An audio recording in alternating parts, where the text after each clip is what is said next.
Welcome to another edition of 3 in the Key along with Jabari Young. I'm Marshall Harris. You know how we do it.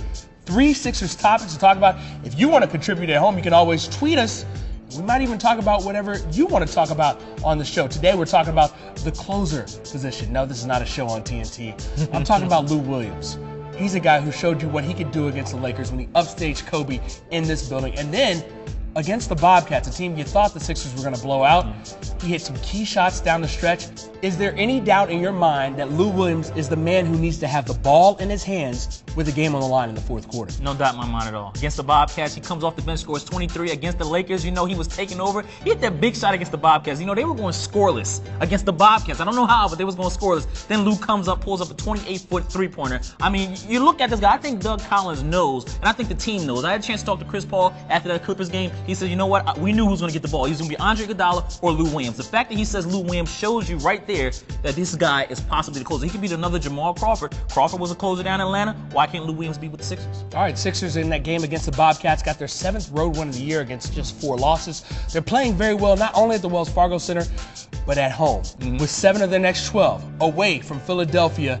Can that play continue? I think so. But it's going to be a challenge, though. You know, I remember with Doug Collins, when this team was going through that beginning of the home stretch, Doug Collins says, look, we want to get on the road because we want to prove that we could do on the road what we're doing at home, and that's win. They had some problems against the Bobcats, but at the same time, able to overcome that game after, like I said, when Lou Williams hit that big jump shot. On the road, it's going to be a little different, though. The crowd is against you in a hostile territory, but I think they can pull it off. But we will find out over these next couple of games, leading up into the All-Star break, what this team's about on the road. Because if they can win road, we know they can win home. I like it. The Sixers have a lot of success against Western Conference teams. Remember, they started the road trip.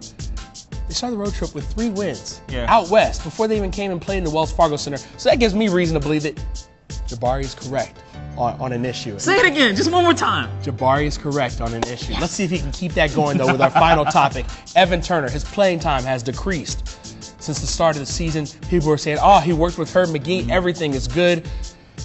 Are you still on that boat, or do you think he's regressed somewhere? I am. You know what? I got an email. Guy says, look, what's wrong with Doug Collins? Does he have a grudge against Evan Turner? I'm like, no. But you know what, though? With a team with good depth comes problems like this. You can't play everybody. There's only a certain amount of minutes in a game, but Evan Turner is that guy. He's the odd man out because guess what? You got to play Drew Holiday, right? You got to play Andre Iguodala. He's your best defender. You need size, so Thad Young, Elton Brand, maybe Vucevic. Halls is out right now. Lavoy Allen coming off the bench, so you need to have those guys in there. Odd man out, sadly, is Evan Turner, but he'll get his opportunity to step up. I've been noticing his minutes dropping 14, 11, but at the same time, when he's called upon, especially when people in foul trouble, he'll get his opportunity. He's got to be ready. And the thing about Evan Turner is, you know, he can do some big things. We saw when they went down to Miami and stayed with them for 2.5, 3 quarters.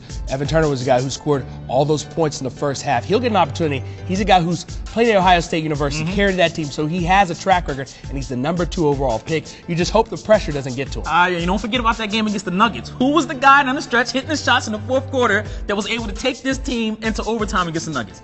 Did they win that game? They did not, but who was the guy who was hitting the shots? I don't recall this time. But I'm saying he was the guy hitting the shots. He was Evan Turner. I don't remember all that. Oh, you do remember. For Jabari Young, I'm Marshall Harris. This has been another edition of 3 in the Key.